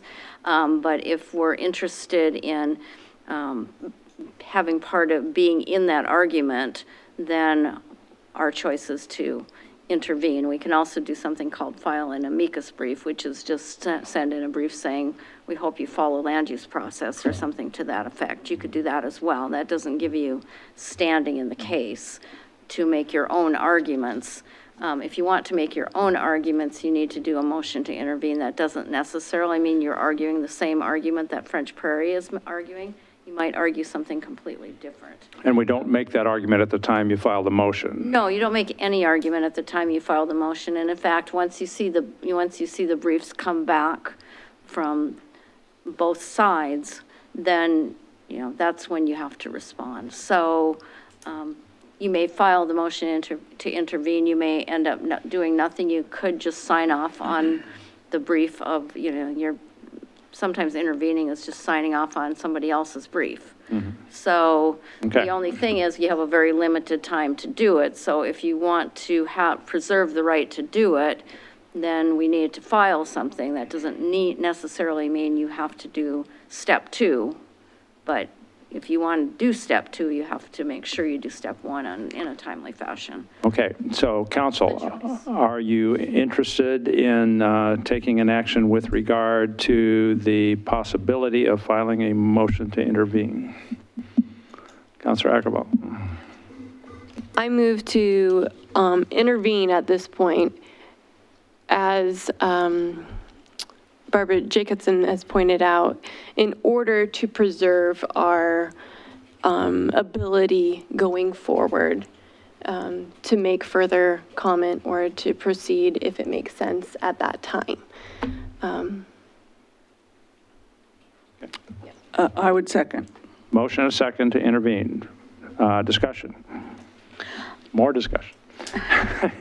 Councilor Linville. I just have a question for the city attorney, and that is, by filing that intervening motion, should the city decide at some point to act on that, is that considered a legal process? That is a lawsuit? Well, it's not a lawsuit in terms of being in court. It's before the Land Use Board of Appeals, because it's a limited land use issue. Mm-hmm. Then the Court of Appeals looks at it and decides whether the process was correct or flawed, and so they can remand it back to the agency, or they can say, no, what they did was correct. That's the point of the LUBA appeal. They could also say that this land use appeal is not timely. They could also say the parties don't have standing. There's a lot of ways they could go. So it's hard to say. I mean, like I said, we just got this on September 10th, and I have not been, because I was never directed to work on this issue until we started talking about it. And so I don't do that until I get my client's direction. All I can say is if we want to preserve our rights, we've got a short period of time. And it doesn't mean that we need to go forward as the thing moves on. And before we go forward, I'll obviously be checking back with you, and I'll be telling you what's come in. I'll be sharing the briefs that come in with you, because we don't do the initial brief as an intervener. So You're just preserving your legal rights moving forward. is the Luba appeal considered, I mean, it's been referred to as a lawsuit at this point, is it? It's It's a land use action. It's a land use action. It's got sort of the form of a lawsuit. You go and argue in front of a hearing board, and then they make a decision. There's no judge or, there's no jury. There's the Land Use Board of Appeals, and they make the decision, and they'll then generally refer it back to the agency that made the initial land use decision. So it's not like you win or lose jury trial. There's no compensatory issues at stake. It's more a question of process. Was the correct process followed, or was it not? If it wasn't, then what is the Land Use Board of Appeals going to say in terms of process going forward? Thank you. Or they can decide it was, and then that's it. And that could be appealed to the Court of Appeals too. Yeah. Sorry, it's Other confusing, discussion? Councilor West. That sounds a lot like a lawsuit, even though technically may not be one. It's hard to understand when you're not an attorney. It's a lot of interminglings there, but it sounds like we're just looking to be obstructionist and antithetical. I just don't feel comfortable coming in when we're really dotting I's and crossing T's this late in the process that's taken place for many, many, many, many years.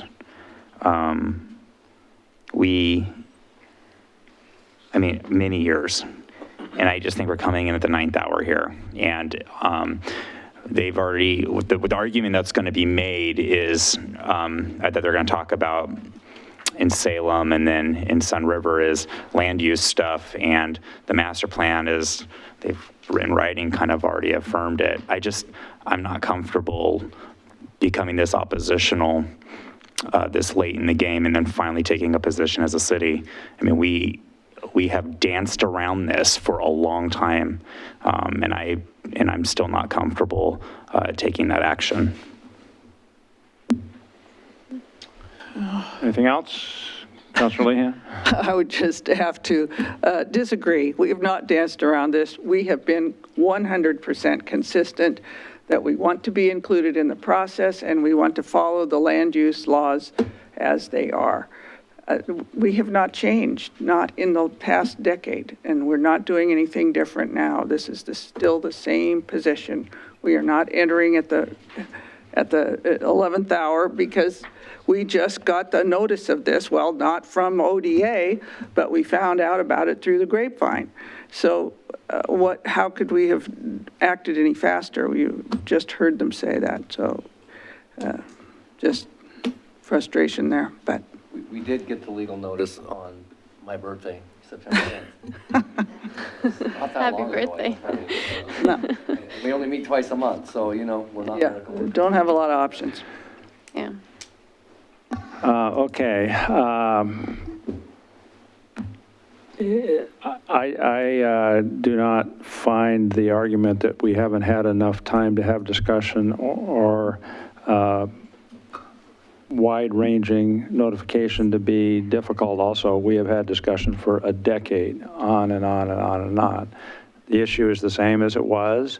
We're not taking a position on whether the airport expansion merits outweigh the adverse impacts. We're asking with this motion to preserve our right to be part of the discussion if it becomes a more formal discussion through the Land Use Board of Appeals. I think that is prudent for a city to preserve their ability to go forward as part of that discussion. I don't know what the arguments will look like. I don't know whether I would advocate that we take a position later on or join some other party to that suit, because those facts are yet to be determined. But I think it is prudent for us to preserve our ability to do so should we find it appropriate at that time. So from that standpoint, I think this is the right course of action.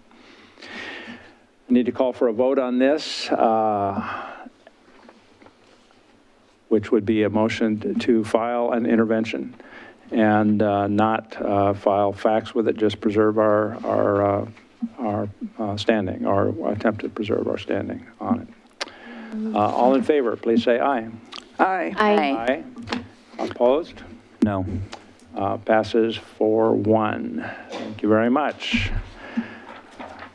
Other meetings, just very briefly, there's a lot of other stuff going on. Clackamas County Coordinating Committee, Subcommittee of Metro Issues is upcoming, where they're looking at regional flexible funds project applications by various cities and counties. The Metro Transportation 2020 funding task force is meeting. The Metro Joint Policy Committee on Transportation is meeting, talking about transportation improvement programs, as well as the flexible funding, flexible funds projects.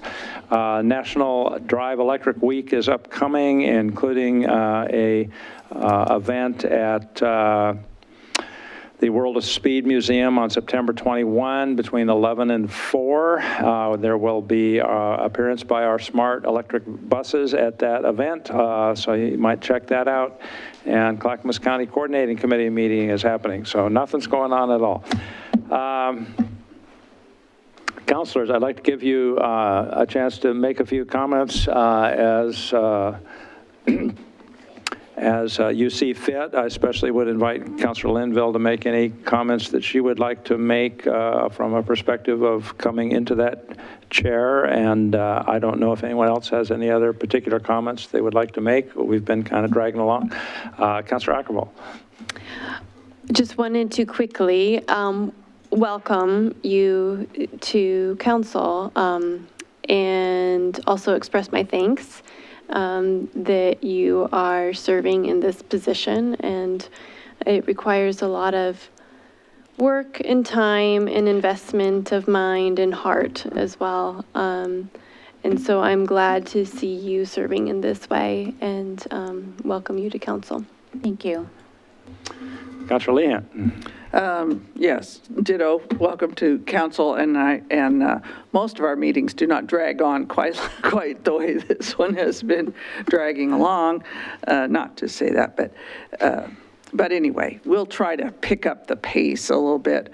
The only thing I want to say in terms of other announcements is that next Tuesday is the McMinimans History Pub, in which I will be speaking.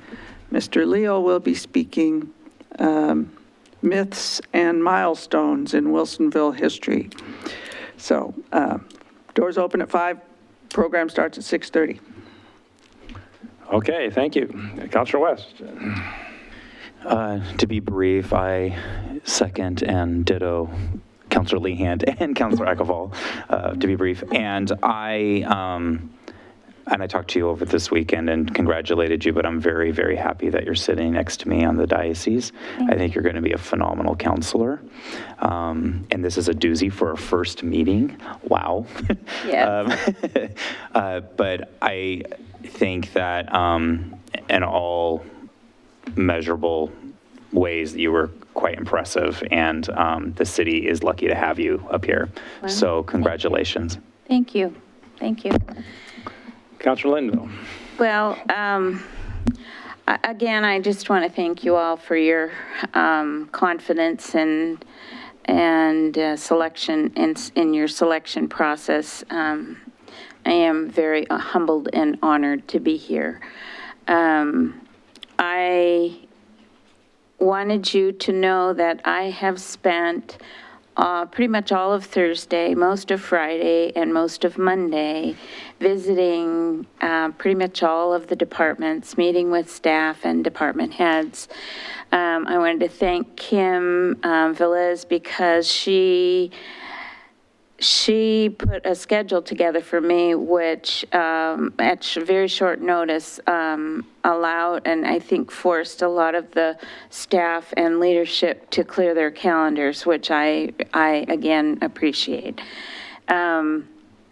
I was delighted to get that orientation finished before I sat down at this at this meeting. And so, Kim, thank you very much for making that happen.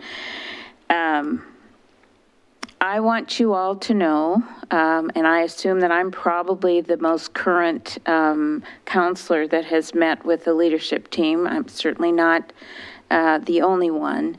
But I found some themes that consistently ran through those meetings.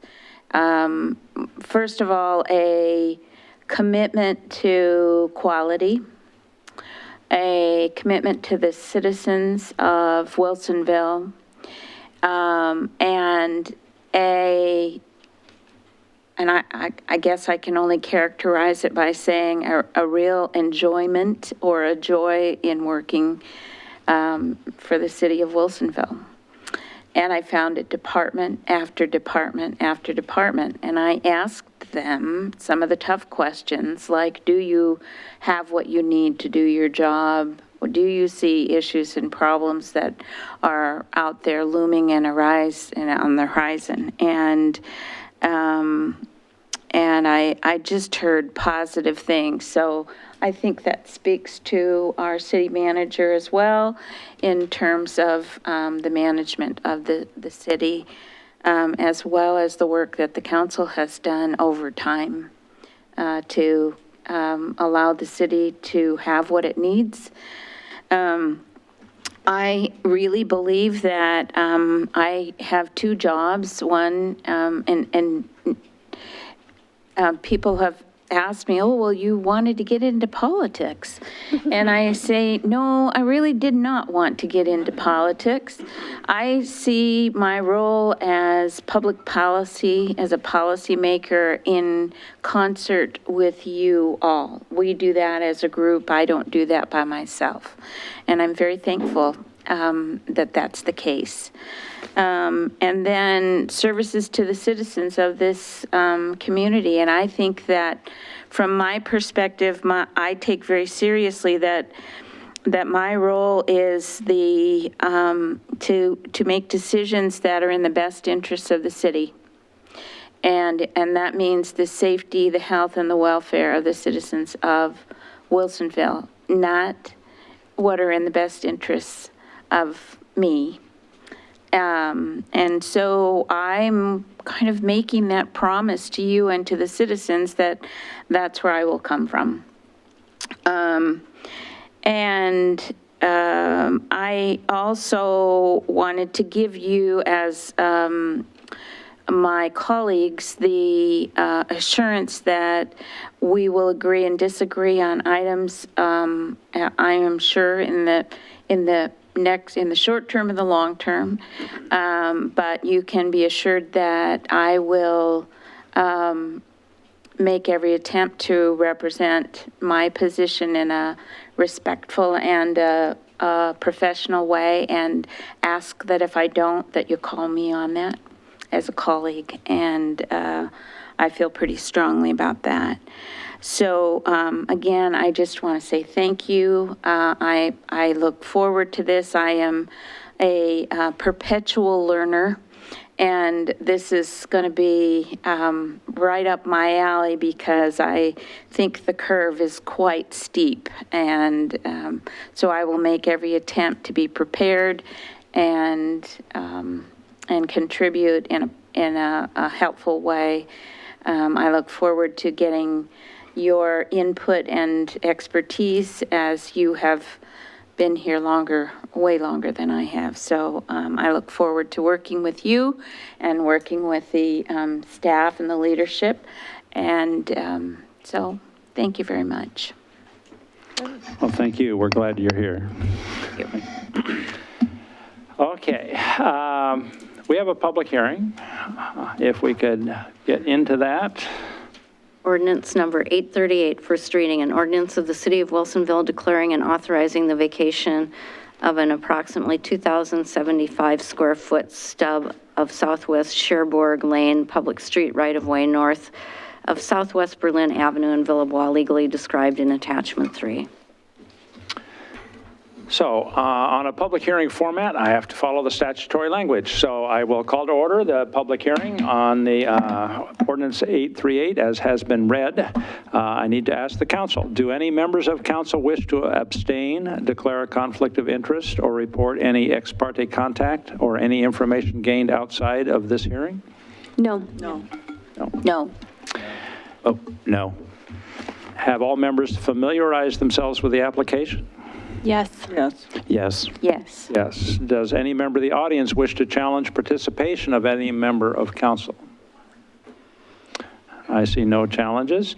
For all those wishing to testify, please be aware that failure to raise an issue accompanied by statements or evidence sufficient to afford this council and the parties an opportunity to respond to the issue precludes appeal to the Oregon Land Use Boards of Appeals based on that issue.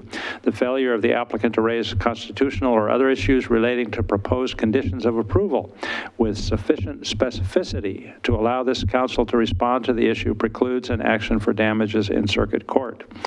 Testimony and evidence must be directed toward the criteria that staff will describe or other criteria in the plan or land use regulation that you believe apply to the decision. At this time, we will ask staff to begin the presentation, starting with staff presentation, then we will ask for comments by the city attorney, if any. Applicant is maybe not separate or here, but applicant may make their own presentation. Audience members then can be available to speak if they would like to, then we will proceed. So I will pass to Mr. Polly. Thank you, Mayor. For the record, Daniel Polly, Planning Manager. And as required by statute, I would announce the criteria applicable to this application are stated on pages 1 and 2 of attachment 1 to the ordinance, which has been entered into the record. Copies of the report are available at the counter at the side of the room. So when we're working with development, there is a lot of details, and oftentimes there's a lot of details around the edges of a development. And as those of you that were at the council at the time, and likely Councilor Linville as well, earlier this year, the council adopted an ordinance rezoning and giving some direction for what is known as Vilboff Phase 5 North, or Claremont. And part of that, a little remnant part of that to take care of that was not done concurrently with the rest of the development application and rezoning, was to vacate or turn back over to private owners a small stub or short extension of a street that was built with a previous development. And this was done as required by our rules around subdivisions, and is that you have to build streets to allow the next property to develop. At that time, the Vilboff Master Plan was anticipated that a street would continue north at this location to connect through this block. However, as more information became available during the planning process for Phase 5 North, it was evident that due to topography and some other issues, that it was no longer desirable to have a street at this location. And so subsequently then, there was the request to vacate this or turn it back over to the adjacent property owners, as it's no longer planned for a street. So then the question is, what will then happen to it? And this is, I'll note that from this, there was a couple changes as directed by council to take out a couple of these lots, but really not focused up there. Focused in the red here, which didn't change, shows the area in red is the area involved in the street vacation. And what's proposed is a pedestrian track that will go through the block, as well as a private alley, as well as a couple slivers of a couple private lots. In that alley and in this area, as is typical when you build a road, oftentimes there's utilities in the road. So when you're dealing with a vacation, you need to make sure that there's appropriate easements over those utilities. And so we've received legal description of those, and it's in the ordinance as really a condition is that when it's recorded that we also get those easements for those for those pipelines that remain in the street. Then from there, this is all tied back to some engineering conditions of approval from the original approval as well. So the expectation then is when the developer of the site, which at this point we're not sure who it'll be. It was anticipated to be Polygon, but that's still up in the air at this point. But the land use approvals are still valid at this point and will be for at least 2 years from the council's approval. And this would require whoever builds the subdivision then to build the curb and demolish the existing and then build it according to what the Development Review Board and City Council previously approved. So with that, happy to answer any questions or offer any clarifications. I would add, I know vacations are a little different. We call it a petitioner. Under state law, you petition to have land vacated, and there's a process afforded in the development code. In this case, it was Polygon and the Cheng, owners of the Cheng property, did receive additional correspondence from Polygon today, who did not come testify tonight, but they continue to be aware and supportive of this action to finish up really this set of approvals to enable this subdivision to be built as approved. Okay, council, questions for staff with regard to this ordinance? I would like to understand a little better, if I could, what changed. We knew what the topography was, and you said, and some other reasons, without being very specific. Well, I mean, there's design. I mean, it's complex. I mean, it gets into that movement of the park and just the whole layout of the subdivision because of the tree issues and where the trees were on the site.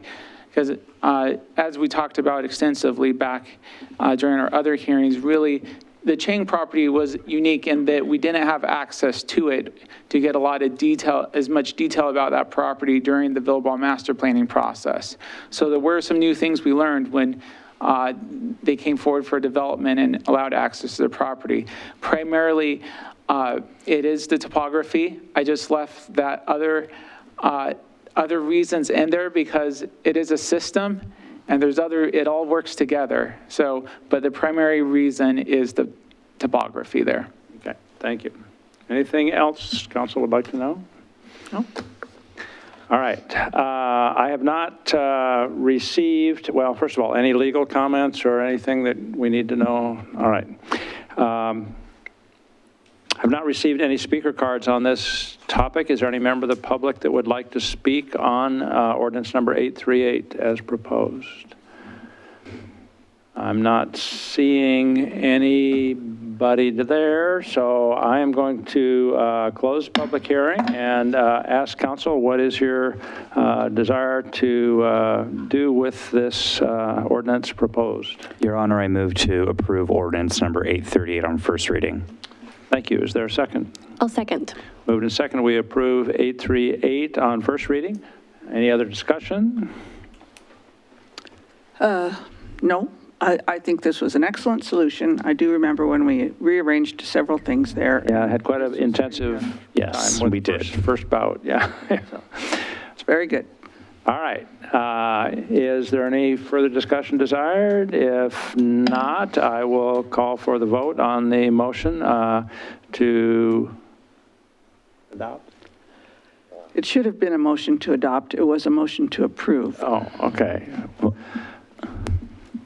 Do I need to restate it? I move to adopt the ordinance number 838 on first reading. All right. Is that okay with a second? I'll second that as well. All right. All in favor of the motion, please say aye. Aye. Aye. Aye. Aye. Passes 5-0. Thank you very much. Bringing us to Mr. Cosgrove.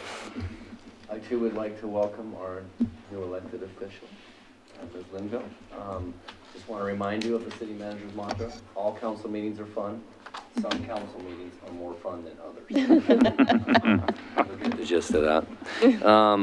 And lastly, we will meet again at the LOC conference next week, I believe, right? Wednesday through Friday. Already, yeah. And we host a suite there on Thursday from 6 to closing time.